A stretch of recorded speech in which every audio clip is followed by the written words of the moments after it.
کہ وہ اس سے ہٹ کے بات کرے. تو ایسی صورتحال میں تو مذہب جو پروڈیوس کر رہا ہے ایک مفروضے کے طور پر، ایک سوال کے طور پر ہم یہ سچ جاننا چاہتے ہیں، تو مذہب جو لوگ جو ایکسٹریمسٹ پروڈیوس کر رہا ہے مثال کے طور پر، تو یہ ایسا کیوں ہے؟ اس میں کہاں خرابی ہے؟ ادارے میں خرابی ہے، لوگوں کی سوچ میں خرابی ہے، اور ان کی جو متس بن گئی ہیں اس میں خرابی ہے؟ کیا ہے مسئلہ؟ سب سے پہلے تو میں اس کو یہ کہوں گا کہ ہمیں یہ معلوم ہونا چاہیے کہ ہماری نظر آخرت پہ ہونی چاہیے، اور یہاں کے معاملات جن سے اللہ جو ہے راضی ہوتا ہے وہ، اور ساتھ ساتھ ہمیں یہ محسوس کرنا چاہیے کہ ہم اگر اپنے اچھے بچوں کو، ذہین بچوں کو عالم بنائیں گے اور اس طرف بھی لے کے جائیں گے کہ یہ جو ہماری رہنمائی کرتے ہیں پیش امام، اس میں بھیجیں گے، تو اس سے ہمارے بچوں کی تربیت اچھی ہوگی. ایک عالم کا جو ذہن ہوتا ہے وہ بڑا صاف ستھرا اور وہ ریجڈ نہیں ہوتا وہ، اور ہمارے اسلام میں بھی بہت ہی آسانیاں ہیں. نہ ہمارے ہاں یہ لال جوڑے ہیں شادیوں کے موقع پہ، نہ ہم غیر ضروری خرچ ہے، اعتدال والا صاف ستھرا دین ہے. لیکن ہم نے یہ دیکھا ہے ڈاکٹر صاحب کہ جو بریتھنگ اسپیس نہیں چھوڑتے، ہمارے سانس لینے کی گنجائش بھی چھین لیتے ہیں. کچھ لوگ جو ہے وہ سو کالڈ، وہ عالم تو نہیں ہوتے وہ، لیکن وہ ایسا کر رہے ہیں جس سے جو ہے لوگوں میں ریجڈیٹی آ رہی ہے، ان کے رویے جو ہے سخت تر ہوتے جا رہے ہیں. اس کی میں یہ پہلے بتایا کہ اگر عالم بننے والے اس شعبے میں اچھے بچے کو ہم بھیجتے ہیں، زیادہ تر فیصلہ کرتے ہیں جو تھوڑی ذہنی تو پسماندہ ہو ان کو مدرسوں میں بھیجتے ہیں. حالانکہ یہ ہے دین کے لیے بہت ہی زبردست قسم کے ذہن چاہیے جو معمولی سی معاملات کو بھی اور بڑے بڑے معاملات کو بھی بہت ہی اہم طریقے سے شائستگی کے ساتھ سلجھائیں. تو اس سے پھر یہ ہوگا کہ جو ہم عام زندگی میں اٹھنا بیٹھنا کام کرنا پڑھنا اس کو ہی عبادت سمجھ کے کیا جائے، اور ایک دوسرے کا اجتماعی طور پر خیال رکھتے ہوئے جس طرح سے مہمان کا خیال رکھتے ہیں، اسی طرح سے اگر ایک جو دکاندار ہے وہ گاہک کا اتنا خیال رکھے، اسی طرح سے اگر ایک گاڑی کا بندہ ہے وہ مسافر کا اتنا خیال رکھے، تو یہاں مسئلے مسائل ہی نہیں ہوں گے اور پلیزنٹ ماحول ہوگا. سر ایک سوال اور ہے جس کا جواب ہم تلاش کرتے ہیں لیکن ادھورا سا جواب ملتا ہے. دیکھیں، بلیو آپ نے کہا کہ آخرت پر بلیو رکھیں، یقین رکھیں، ایک آخرت ہے جس کے نتیجہ خیز ہوگی، اور امید رکھنا چاہیے کہ خدا تعالیٰ اجر سے نوازے گا، اور جس نے غلط کیا ہوگا اس کو سزا بھی ملے گی. یہ اس کا بلیو ہے. اب جو بلیور ہے ہی نہیں، وہ کہتا ہے یہی دنیا ہے، ایتھیسٹ ہے. اب جب آپ اس کو آخرت کی تعلیم دے رہے، مانتا ہی نہیں ہے آخرت کو. اب آپ کے لیے as a physician, as a doctor, آپ اس کو کیسے پریچ کریں گے، کیسے اس میں بلیو ڈالیں گے، کس طرح اس کو، اس کی شخصیت کو جو ہے کھڑا کریں گے؟ آپ کیا کہیں گے؟ دراصل اس میں ہمارے عقیدے کا عمل بڑا دخل ہے، اور اس کے ساتھ تعلیم و تربیت کا بڑا عمل دخل ہے. اور ہمیں یہ واضح طور پر بتانا پڑے گا کہ یہ جو ہے دنیا آخرت کی کھیتی ہے، اور اس کھیتی کو ہم اچھی طرح سے کریں گے تو آخرت میں کامیابی ہوگی. اور ہمارا مذہب اور یہ نہیں کہتا کہ یہاں پہ آپ اچھائی، یہاں پہ آپ خوشگوار زندگی نہ گزاریں. یہاں کی خوشگوار اعتدال کے ساتھ زندگی کو گزارتے ہوئے، لیکن ریشنل منطقی انداز میں. یہ نہیں ہے کہ ہمارے ہاں جو ہے لوگ ڈگری کو یا جو ہے وہ جائیداد کو زندگی کا مقصد بناتے ہیں. زندگی کے بہت بڑے مقاصد ہیں، ان میں سے ایک مقصد یہ ہوتا ہے کہ میں ترقی کروں، یا میں ڈاکٹر بنوں، یا انجینئر بنوں، یا میرا بیٹا ترقی کرے. یہ بھی اس کا حصہ ہے، لیکن اگر ہولسٹیکلی دیکھیں، ہم اجتماعی طور پر دیکھیں تو یہ ہمارے مقاصد میں سے ایک چھوٹا سا مقصد ہے. دیکھیں، دیکھا جاتا ہے کہ بڑے معقول سے لوگ نظر آتے ہیں اور بڑے معمول کی زندگی گزار رہے ہوتے ہیں، لیکن منفی اپروچ ہوتی ہے، منفی رویے ان کے ہوتے ہیں، سازشی ہوتے ہیں، عجیب صورتحال ہوتی ہیں. ان کی سوچ کو کس طرح بنتی ہے اور ان کو بہتر کیسے کیا جا سکتا ہے؟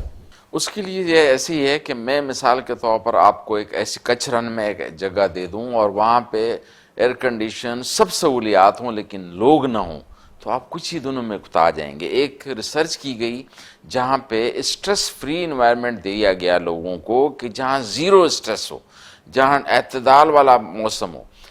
چند دنوں میں وہ اکتا گئے کہ یار یہ کیا لائف ہے کہ نہ کوئی بھاگ دوڑ ہے, نہ جس طرح سے آپ کو میٹھا میٹھا کھلاؤں تو پھر آپ کو یقیناً مرچوں کی طلب ہوگی. تو انسان کسی حال میں خوش نہیں رہتا. تو یہ دیکھا گیا ہے کہ ہم جو ہے وہ ایکسٹریم پہ بھی نہیں, خوش کسی حال میں نہیں رہتا. لہٰذا ہمیں جو اللہ نے دیا ہے اس کو مد نظر رکھتے اس پہ شکر ادا کرتے ہوئے انجوائے کرنا چاہیے. اور انجوائے کرنے کے لیے اور اطمینان کے لیے کوئی بڑی چیز نہیں ہونی چاہیے. آپ کسی بھی چیز پہ اطمینان حاصل کر سکتے ہیں, جو تھوڑا بہت بھی اللہ نے دیا ہے اس پہ شکر کریں. اچھا, وہ کون سی لکیر ہوتی ہے جو آپ کی جو سائیکو تھراپی ہوتی ہے, آپ کے مشورے ہوتے ہیں, اس کو گائیڈ آپ کرتے ہیں, اس کی رہنمائی کرتے ہیں, اس کی مینٹل ہیلتھ اس میں حوصلہ ڈالتے ہیں, یہ تو ہے. جہاں میڈیسن کا جو ہے وہ ضروری ہو جاتی ہے, اور یہ جو ہے صرف باتوں سے نہیں ہو پاتا, جو اس کی, تو یہ کون سی لائن ہے کہ جس کو ہم یہ کہیں کہ اب میڈیسن ضروری ہے, اور اس سے پہلے جو ہے وہ آپ کے رویوں میں تربیت کے ذریعے, پریچنگ کے ذریعے آپ کو بہتر بنایا جا سکتا ہے؟ دیکھیں, اس میں پہلے تو یہ مفروضہ تھا کہ ہماری ڈپریشن یا انگزائٹی یا خوف جو ہے یہ فنکشنل ڈس آرڈر ہیں, اس کا کوئی نیچے وجود نہیں ہے. اب یہ سائنس سے ثابت ہو گیا کہ نہیں, دماغ میں ایک خاص کیمیکل جیسے سیروٹونین کا لیول کم ہو جائے تو اداس ہو جاتا ہے, ڈوپامین کا لیول بڑھ جائے تو کانوں میں آوازیں, شکوک و شبہات ہوتے ہیں. تو یہ سب اب لنک ہو گئی. ایڈرینلین بڑھا دو تو گھبراہٹ ہوتی ہے. تو اب یہ ثابت ہو گیا کیمیکلز ہیں, وہ کیمیکل ہیں. اب وہ کیمیکل کس چیز سے ٹھیک ہوتے ہیں؟ اچھی طرز زندگی, غذا, نیند, ورزش اور کام کرنے سے, اور اس کے علاوہ حوصلہ افزائی سے بھی بڑھتے ہیں وہ. جیسے میں ابھی آپ کو بولوں کہ آپ ماشاءاللہ اس اچھے لگ رہے ہیں, یا اللہ تعالیٰ کو تعریف کی ضرورت نہیں ہے لیکن وہ بھی تعریف سے خوش ہوتے ہیں, الحمدللہ رب ہر رکعت میں چاہتے ہیں. اس طرح اگر ہمیں ایک دوسرے کی تعریف کریں تو کیمیکل بڑھ جاتے ہیں. پھر اس کے ساتھ ساتھ گفتگو کے ذریعے سے بھی ہم کوگنیٹو بیہیویئر تھراپی سے دماغ میں وہی چینجز آ جاتی ہیں جو دوائی سے آتی ہیں. اسی طرح سے پھر یہ ہوتا ہے کہ وہ کیمیکل کو ٹھیک کرنے کے کئی طریقے ہیں. ایک تو غذا کا ہے, نیند کا ہے, اور اس کے ساتھ ورزش کا, اور ساتھ ساتھ اچھی گفتگو, انوائرمنٹ کا, اور پھر کیمیکل کا ذریعے بھی دوائیوں کا سہارا بھی لیتے ہیں جس سے اس سیروٹونین کا لیول بڑھتا ہے. دیکھیں یہاں پہ یہ بات تو سمجھ میں آئے کہ کیمیکل کے یوز سے جو ہے سپلیمنٹری سپورٹ ہوتی ہے اور اس میں بہتری آتی ہے, وہ بہتر طور پر زندگی گزار سکتا ہے.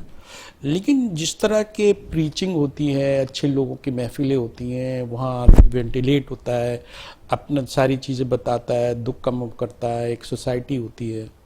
تو سوسائٹی کے لیے آپ سجیسٹ کریں گے, ظاہر ہے تو آپ تو ایکسپرٹ ہیں, اب آپ جو بھی کہیں گے وہ درجہ رکھتا ہے کہ آپ اس کا علاج بتا رہے ہیں, کیا کرنا چاہیے؟ اصل میں دراصل بات یہ ہے کہ پہلے تو ہم کہتے ہیں کہ ذہنی صحت کا فروغ ہو, اور اس کے لیے اچھے والدین بچوں کی تربیت, اور اس کے ساتھ اچھے اسکولوں میں اسکولوں کی تربیت ایسے ہو. والدین اچھے کیسے لائیں؟ ابھی ایک چین ہے یہ تو. ہاں, اب والدین کے لیے یہ ہے کہ صرف مادی طور پر وہ نہ سوچیں.